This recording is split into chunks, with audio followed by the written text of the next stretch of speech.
It's the 16th of May 2013 and this is Pocket Gamer giving you some first impressions of all the new and exciting iOS games that have come out this week.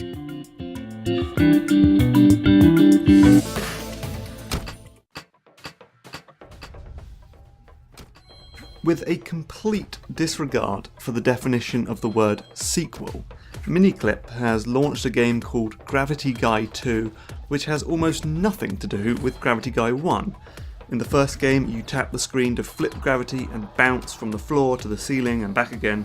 In this one, you tap to lift up these big platforms and help Gravity Guy bounce up and then float back down to the next platform. It doesn't have quite the same immediate feedback of the first game, and there's quite a steep learning curve for figuring out the right timing and rhythm of lifting these platforms. It's a novel twist on the endless runner genre, but not massively enjoyable from the outset.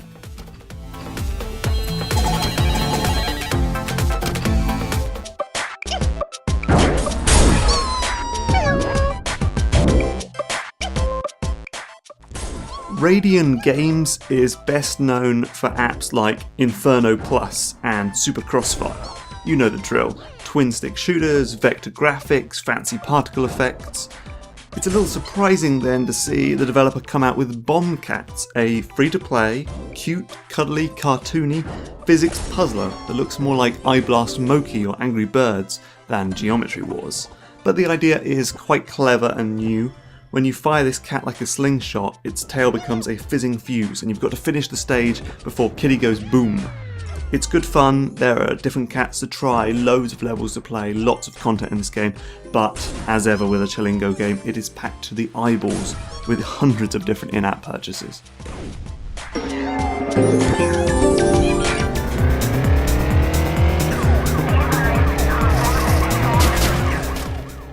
Redline Rush is a racing game as an endless runner, which is such an obvious idea that I can't believe we aren't inundated with hundreds of new ones every single week.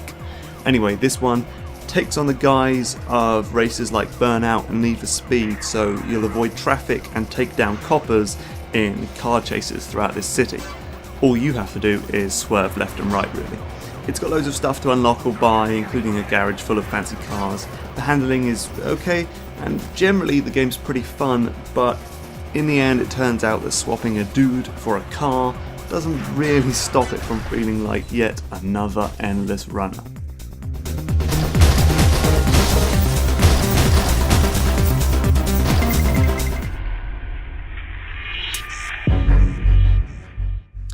In the Civilization games, as many as 40 years might whiz by between turns. In Frozen Synapse, a tactical shootout in the world of Tron, a turn lasts just 5 seconds, but in that time, that very short period of time, you'll be able to micromanage your little green units' every movement and command them to walk, aim, stand, duck, and shoot at the precise right place in the precise right time.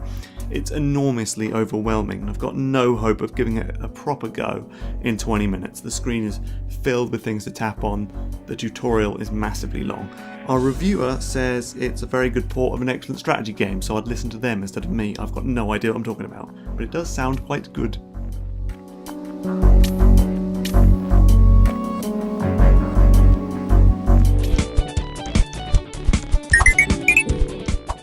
Magon A is a colourful and competent auto-runner with shades of both Rayman Jungle Run and Joe Danger. It's not as good as either of those games obviously, but it's a fun diversion if you finish both and you crave more of that type of gameplay. You know what to expect. In 30 levels, Magon A will automatically run through the level and all you need to do is make him jump and slide to leap over chasms and duck under spikes. There are alternative paths to take, lots of coins and medallions to find, and a few new mechanics are introduced every few stages. And as a bonus, there are no in-app purchases to be found at all. Not a bad little buy for 69p.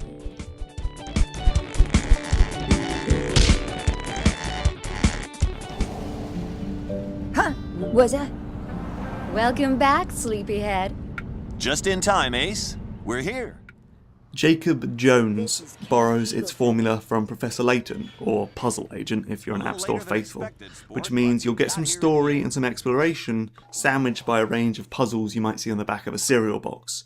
They're not particularly fresh, you know, you've seen these before. Think rolling a big cuboid around a grid, tracing your finger over a knot of lines, or in this case, moving these big blocks in a sort of claustrophobic room. But they're well presented and always just, you know, challenging enough. The real star of the game is the presentation. The squishy, vinyl-like characters are enormously cute, the dialogue is enjoyable and fully voice acted, and the whole story is worth following. This is the first of 5 episodes. I say bring on episode 2. So sorry. Mrs. actually. Agatha.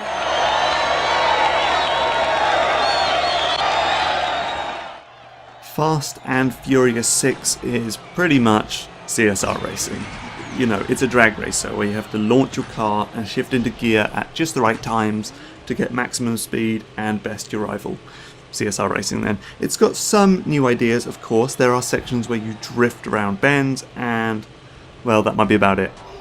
It's fine, there's plenty of stuff to do, it looks nice, but you will face an endless barrage of opportunities to pay. You can upgrade your car, you can buy nitros, you can paint your car, and you can top up your petrol tank. If you're into that, it's free, I'm not going to stop you. Go for it. Begin. Don't believe their lies. This is not a ball game. Absolutely is a ball game. It's a 3D Angry Birds where you lob balls at physics objects in the hope of destroying 3 magic boxes. If that's not a ball game, then I'm the British ambassador to Kazakhstan.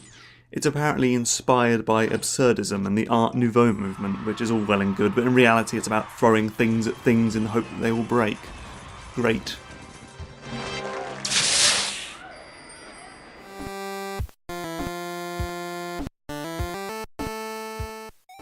All Glory to the Pixel King is a turn-based tactics game with some of the most lo-fi graphics imaginable. If this pixel art was any more abstract, you'd be commanding coloured squares and rectangles.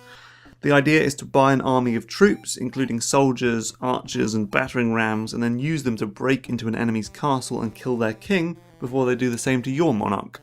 It's hardly Fire Emblem, it's extraordinarily simple. You can't even see stats or life bars, so it's really a matter of guesswork and trial and error to figure out the small rule set. It's all a little obtuse, which just isn't much fun.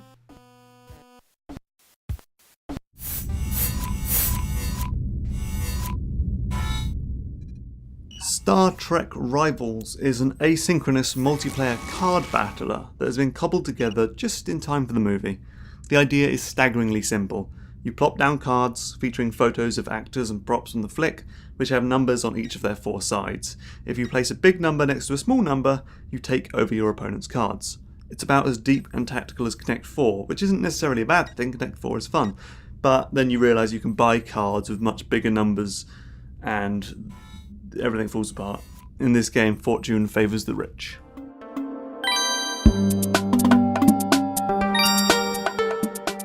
Gem matching puzzler Tombbreaker might look a little casual for us hardcore fiends at Pocket Gamer, but developer Kurt Beege of Circadia and Halcyon fame lends some indie cred to this Facebook-like time sink.